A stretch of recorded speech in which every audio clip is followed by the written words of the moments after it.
Bueno, hoy nos acompaña César Antonio Molina, escritor, intelectual y exministro de Cultura entre 2007 y 2009 con el gobierno de José Luis Rodríguez Zapatero. En los últimos meses se ha convertido en una de las voces más críticas con la deriva del Partido Socialista y con el liderazgo de Pedro Sánchez, pidiendo incluso una reacción del socialismo histórico frente al actual gobierno.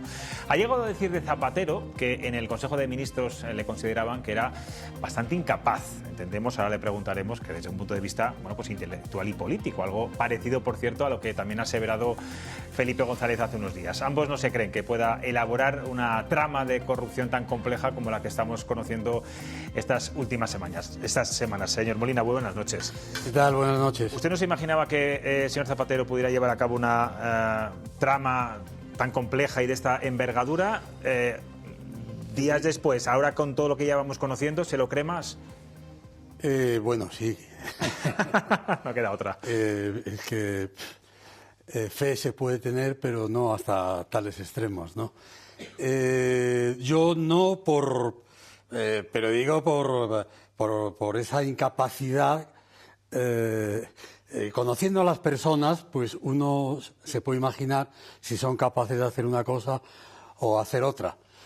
A veces te engañan o pasan circunstancias que te cambian esa opinión, pero por lo general yo diría que hacer toda esa estructura en semejantes países, con los bancos, los no sé qué, todo el follón de Venezuela, meter a sus hijas en el lío y tal, pues... Y en China, claro, en China y en tantos sitios, ¿no? Entonces, las joyas. Fíjese que he oído que a usted le reprochaba a Zapatero, cuando usted era ministro, que debería ser más austero, que usted no lo era. No, que era muy austero. O que era muy austero, perdón, que era muy austero. Ojalá lo fuera él. Y ahora vemos ahora he esas joyas. escrito un artículo precisamente contando todo eso. Él me dijo varias cosas, ¿no? En realidad era... Y una vez, no, es que tú eres muy austero y tal. Y entonces me cogió así. Para mí es un piropo, ¿no? Que nos diga, eres un austero, pues menos mal que no dijo, eres un ladrón, o yo qué sé. Y entonces, pero, en la manera que te lo dice, con las circunstancias que yo había llegado a Moncloa después de un viaje de horas y horas, me resultó así. Entonces yo le dije, mira, en The Offices de Cicerón, una de las principales condiciones que pone para ser un buen ministro es la austeridad. Y entonces le recité lo que decía Cicerón y tal. Y precisamente ahora, ¿por qué a él le ha pasado todo eso? Por no ser austero. Por no ser austero. Marina, y en aquella... Espera, Pilar. Primero, como siempre, pregunto yo, luego voy a preguntar vosotros. No te pases. Claro, eran 2007-2009, que empezamos ya también con la crisis económica. Había que ser... Llegó el austericidio que decíamos entonces. No, precisamente por eso. Y aparte que yo había asistido, como mis compañeros, pero hubo una reunión muy importante que fue un domingo por la mañana en que nos convocaron los que estábamos en Madrid y éramos como, no sé, 6 o 7. Y nos convocaron para que firmáramos era la caja de ahorros de Castilla-La Mancha, que había quebrado y había todo aquel lío, entonces teníamos que firmar. Y nos convocaron allí y tal, y por supuesto, estaba Solbes, ¿no? Y entonces Solbes explicó todo lo que iba a pasar. Y en los siguientes consejos de ministros siguieron lo mismo. Lo que pasa es que Zapatero le llevaba a la contraria permanentemente la contraria, sí, bueno. Y pero no ahí no se hablaban de brotes verdes entonces, ¿no? Eso fue... No, eso creo que fue después, pero ahí cesamos todos lo mismo, en la misma fecha, ¿no? Usted dejó de ser ministro, pero fue diputado después, hasta 2010, diputado socialista, ¿no? Yo fui ministro 2 veces. En el año y pico de la legislatura, la primera... Y en el año y pico de la siguiente legislatura. Por lo tanto, yo prometí 2 veces, ¿no? Pero un día le llamó a Zapatero. Entonces al final de la primera legislatura, cuando venían las elecciones, pues me dijo el presidente y Pepe Blanco, que iban a presentar a las elecciones por la provincia de La Coruña, que es mi provincia natal. Y yo ya les dije que yo era un profesor de la universidad, un gestor cultural, un escritor y tal, y que a mí eso de meterse en la política y dar mítines por aquí y por allá, pues no, había que ser, nada, tal. Bueno, fui, salí, ganamos por un montón de votos y tal. Entonces, yo era ministro en esa segunda época y era diputado socialista por la provincia de La Coruña. Pero usted lo dejó. Usted llamó un día a Zapatero y dijo que no quería seguir, ¿no? Que había cosas que no le cuadraban. Bueno, muchas cosas. Y un ejemplo, lo tenemos aquí muy cerca en Castilla y León, fue el archivo de los papeles de Salamanca, sí, ¿no? Bueno, eso me costó. Zapatero tenía, o tiene, bueno, porque buenos modales, pero no se olvidaba de nada. Y como me dijo una vez Ela, yo voy apuntando en esta libreta a todos los malos de la película. Entonces, yo ya he tenido algún conflicto. El robo de los mapas de Ptolomeo de la Biblioteca Nacional, donde estaba Rosa Regás de directora, y le expliqué todo esto al presidente, y también le expliqué lo que era un incunable, porque no sabía lo que era un incunable. No le sonaba. No, hombre, yo no puedo hacer, pero no le sonaba mucho. Y entonces, ya ahí me mató. Porque ahí me dijo, no me dijo, oye, ponte a buscarlos inmediatamente, oye, ¿cómo ha pasado eso? ¿Cómo tal? No, me dijo, trátala bien, porque nos ayudó mucho. Bueno, o sea, a los mapas de Ptolomeo del año 1400, no sé cuánto, ¿claro? Sobre pasados, las guerras civiles, las napoleónicas, o sea, todo, y que son fundamentales, y es un tesoro, y es una joya. Importaba 3 pimientos y yo lo que tenía era que proteger a la persona que no había sido capaz. También, claro, como si te nombran director de algo, como yo digo de este ministro, que quiere descolonizar todo, pero si a ti te han nombrado para que controles, cuides e incrementes el patrimonio, pero no para que lo destruyas, porque en primer lugar no es tuyo. Y señor Molina, una vez que usted abandona el barco, deja el proyecto de José Luis Rodríguez Zapatero, ¿se ha sentido perseguido? Bueno, vamos a ver, yo podría haber seguido de diputado socialista y seguir en la universidad y cobrar los 2 sueldos con un dinero que sacaban para el partido, a todos. Y que yo nunca he sido de ningún partido, pero siempre he estado con el Partido Socialista, no con este. Porque esto no los considero socialistas. ¿Usted sigue siendo militante del Partido Socialista? Yo no he sido nunca militante. Pepe Blanco me decía, César, te tienes que hacer ya del partido de una vez y tal. Y yo le decía, pero es que no tengo méritos suficientes. Y él asentía de alguna manera, ¿no? Y entonces yo me sentía muy liberado para no serlo, ¿no? Entonces, vamos a ver, entonces yo lo llamé por teléfono y le dije que me iba, y dijo que no sé qué tal. Eso de irse de un convento es Por eso le preguntaba si se ha sentido perseguido, porque en alguna entrevista me ha parecido intuirlo. Yo afortunadamente fui a la política con dote. Hay gente que está en la política sin dote y, por decirlo así, pues en bañador. Y entonces depende de la empresa. Depende de una empresa que se llama el partido. Y entonces el partido le dice, tienes que hacer esto, tío, pues como una empresa normal. Tienes que hacer esto, tal, pero es que a mí me gustaría hacer otra. No, es que tú tienes que hacer esto y tal. Pero la gente que tiene su vida anterior hecha y la vida posterior, porque tiene sus plazas, tiene sus trabajos, y yo era ya lo suficientemente conocido.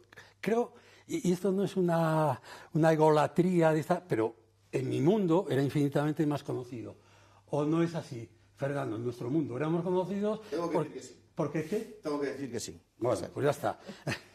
Si lo dices tú. Y entonces, pues yo dije, mira, no, yo me voy, no quiero saber nada. Y dijo, no, una embajada, no sé qué. Dije, mire, yo no he sido presidente de México para que me nombren luego embajador, no sé qué.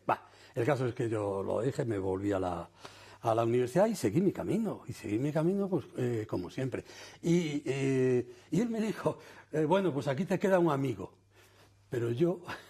¿Desde entonces no ha vuelto a hablar con él? No, desde el 2000... Es que además no he coincidido jamás en ninguna cosa con él. Con otros exministros de mi época, pues sí. Incluso a varias exministras, al menos 2, viven por donde vivo yo, muy cerca de aquí. Y me cruzo con ellas, yo con mi perro para pasearlo. Señor Molina, si el señor Rubalcaba levantara la cabeza y viera lo que está pasando en el Partido Socialista, ¿qué cree que diría? Y sobre todo, ¿cree que habría más contrapesos internos dentro de la propia ¿A formación? quién te referías? ¿A? Rubalcaba. Ah, bueno, Rubalcaba. Rubalcaba era un gran ministro y una gran persona. Por cierto, cuando fue lo de los papeles, los mapas de Ptolomeo, yo lo llamé. Después de oír eso, pues me quedé como si yo fuera el que los había robado. Y entonces lo llamé y dije, oye, porque a Rubalcaba lo conocía, porque tenía la fundación, y entonces cuando yo dirigía el Círculo de Bellas Artes, habíamos hecho un montón de cosas juntos y tal, y teníamos muy buena relación, y además Rubalcaba como Solbes eran personas de cultura. Y habían leído y sabían las cosas que pasaban. Entonces yo lo llamé y me dijo, inmediatamente voy a la Biblioteca Nacional, nos vemos allí y me lo explicáis todo y tal.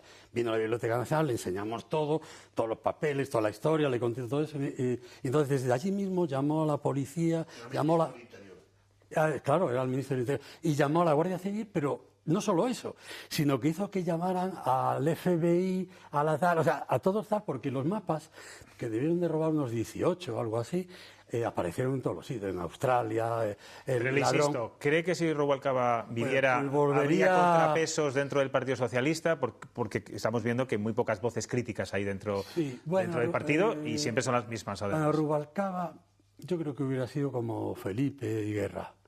Era más no condescendiente, sino que evitaba así las peleas y tal. Lo que pasa es que la situación, ni Rubalcaba, ni tantos de nosotros nos la imaginábamos. Todo esto que iba a pasar no nos lo podíamos imaginar, con gente de 50 años, que muchos han sido alumnos nuestros. Digo, esas generaciones han sido alumnos nuestros y creo que les hablamos de lo que era la democracia, lo que había sido la dictadura, el franquismo, no sé qué tal.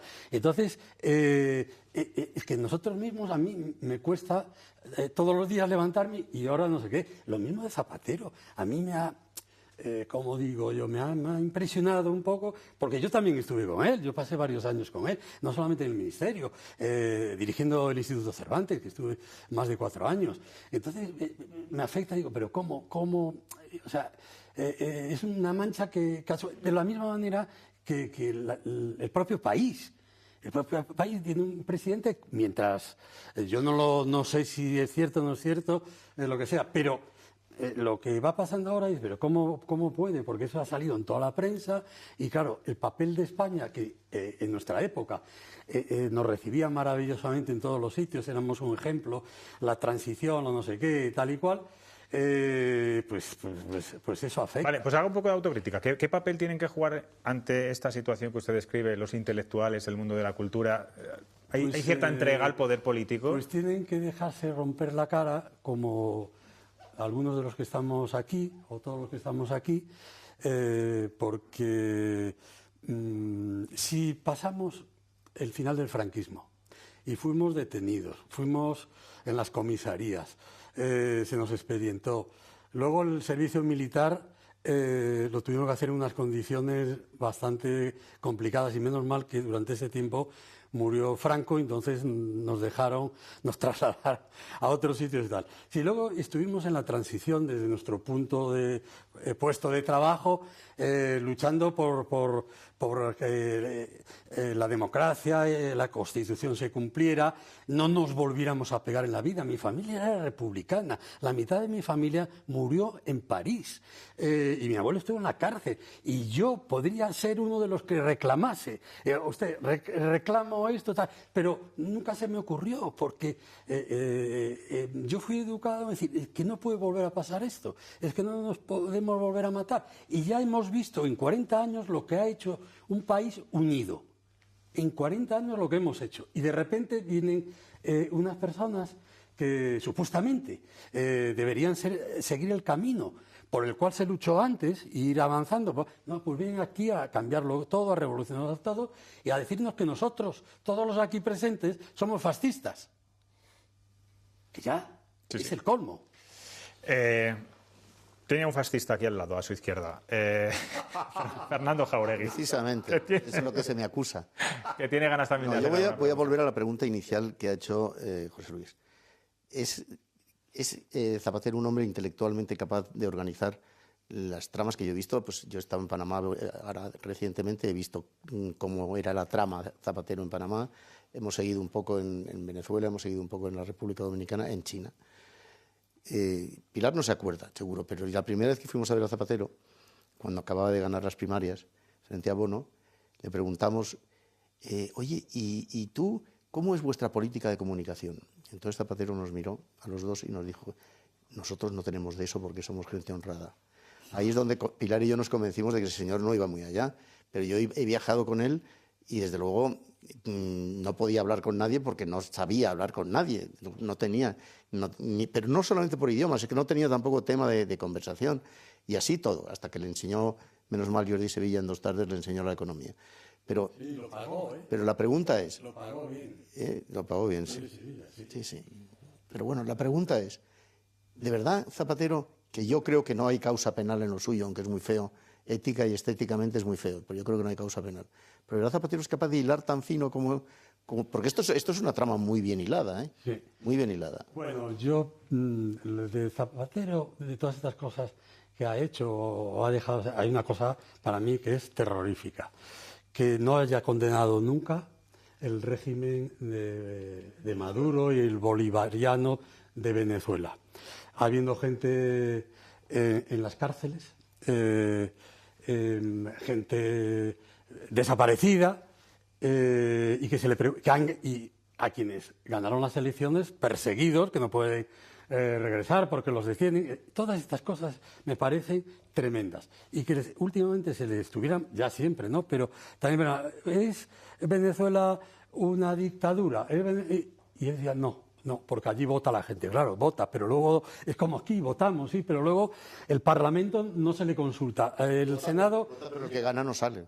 Claro, y aparte el que gana, ¿qué es eso? Porque Sánchez no ganó, tienen el apoyo, es legal, o sea, hablo de Venezuela. pero bueno, entonces, vamos, para resumir esto, yo, pensando y habiendo convivido con el Zapatero de aquellos años, durante 8 o 9 años, diría que no lo considero capaz, pero por capacidad de montar aquello. Ahora, han pasado 16 años.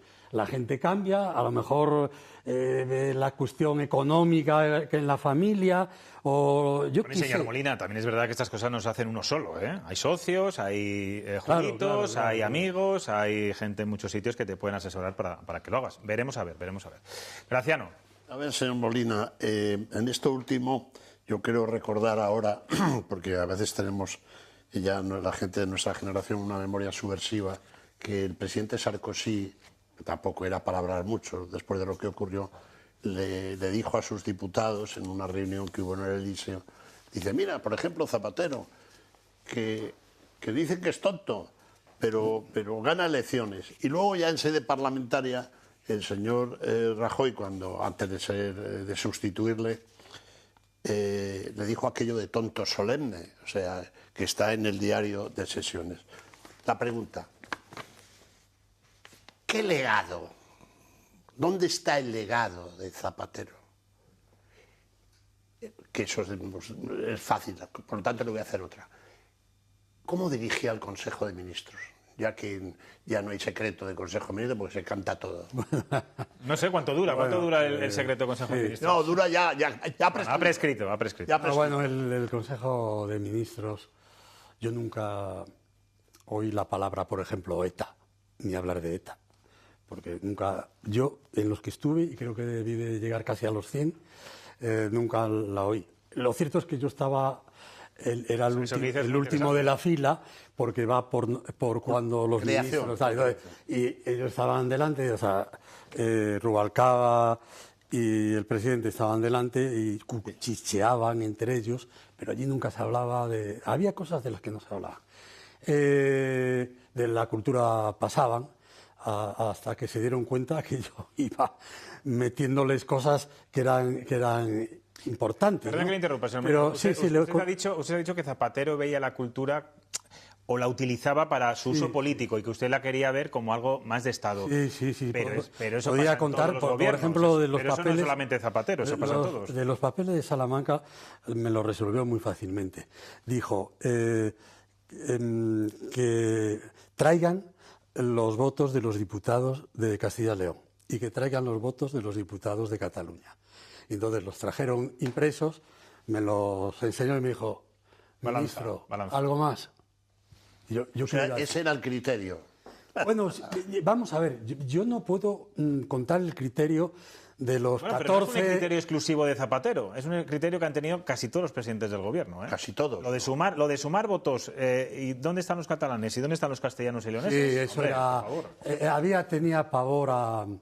tenía pavor a Esquerra, con lo que yo tuve que torear, y al PNV.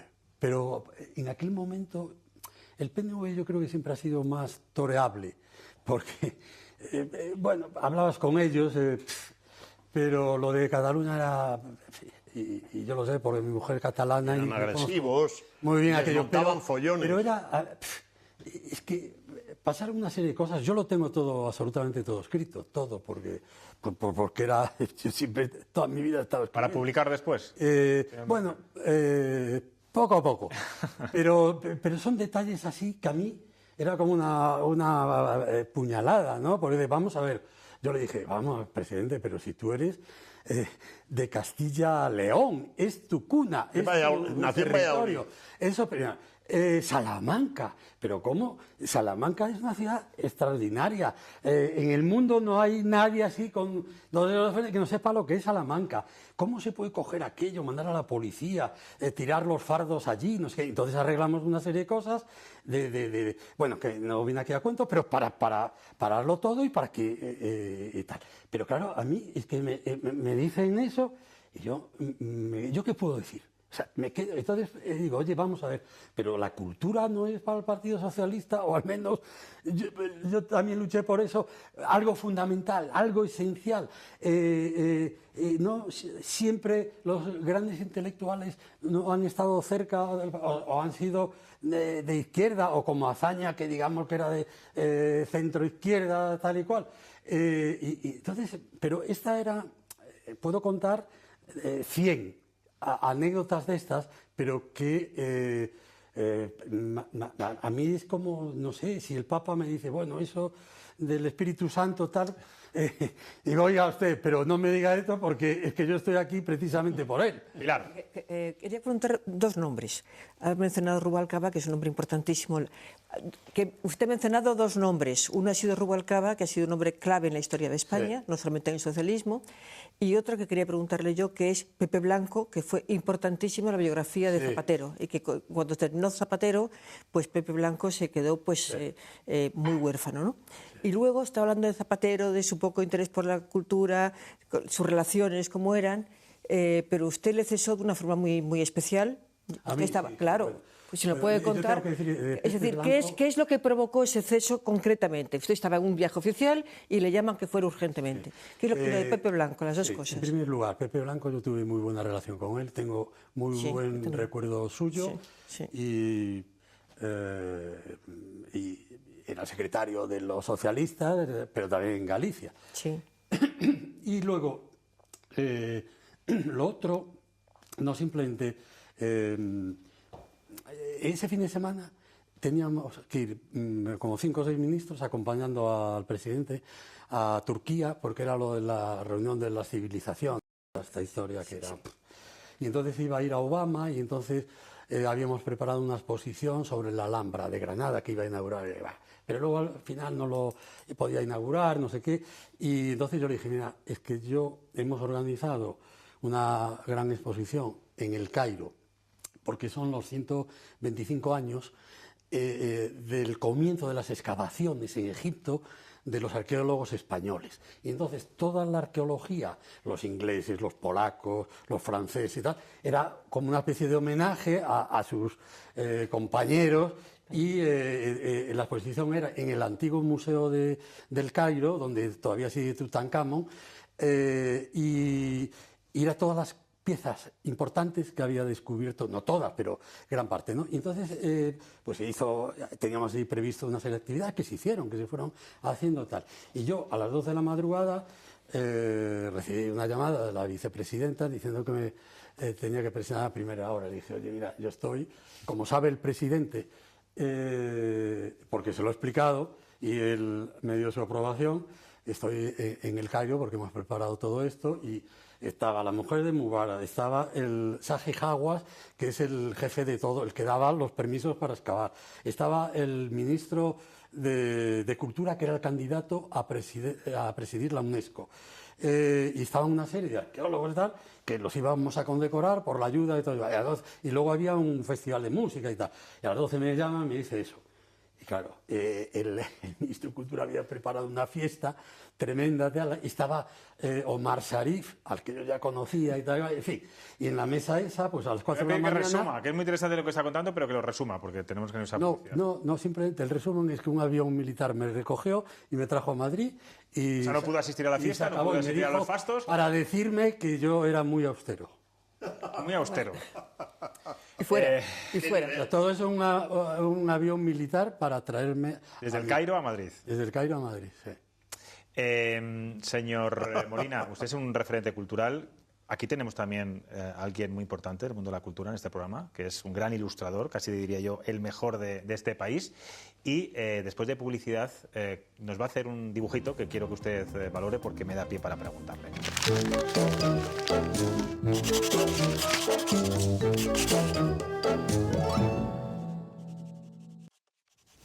Estos tiempos de inquietud necesitan mucha luz. Lo de la corrupción viene a ser más o menos así. Tenemos por aquí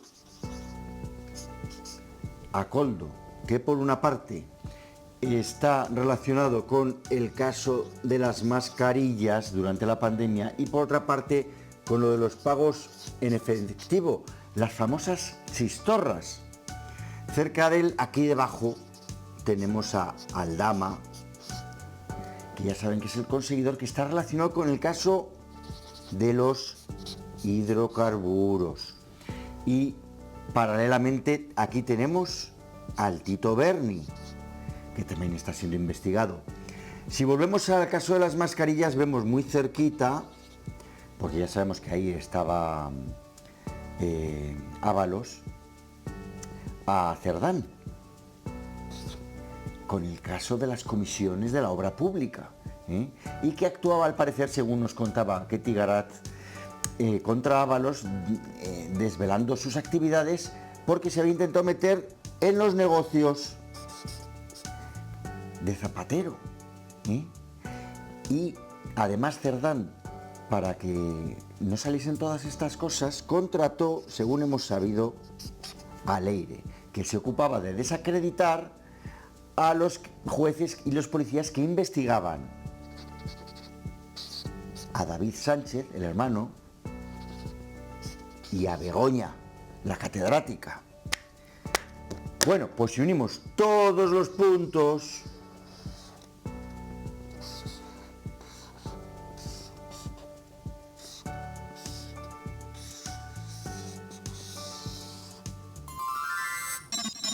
nos sale la silueta de alguien familiar. Más luz en cada rincón de Castilla y de León. Señor Molina, ¿usted cree que Pedro Sánchez es el one, como describe en algún auto?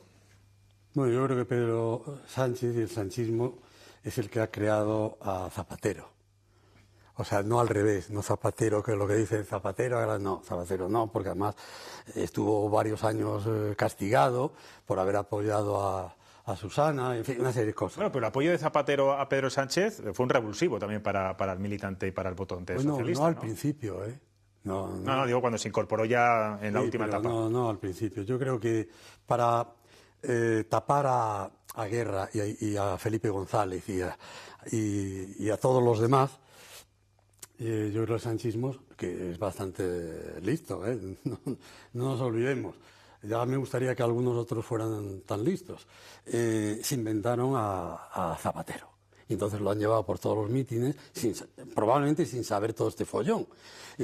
Para decir, este es el nuevo Santón, este es el nuevo Papa. Me refería al guan respecto a Pedro Sánchez, si es el guan de todos los casos de corrupción, si sabía o no sabía todo lo que se estaba pergeñando en Ferraz, en sus ministros, etc. Yo creo que en los puestos políticos es por acción u omisión. Porque de la misma manera que el desconocimiento de la ley no exime de su cumplimiento, pues el desconocimiento de los hechos que se llevan a cabo en un ministerio o en otro sitio sin que se sepa, pues también tiene...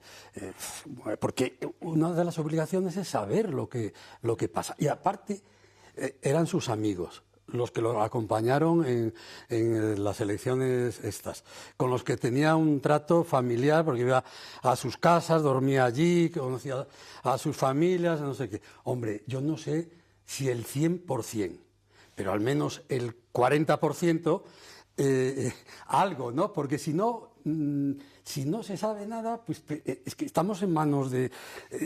porque estamos desprotegidos.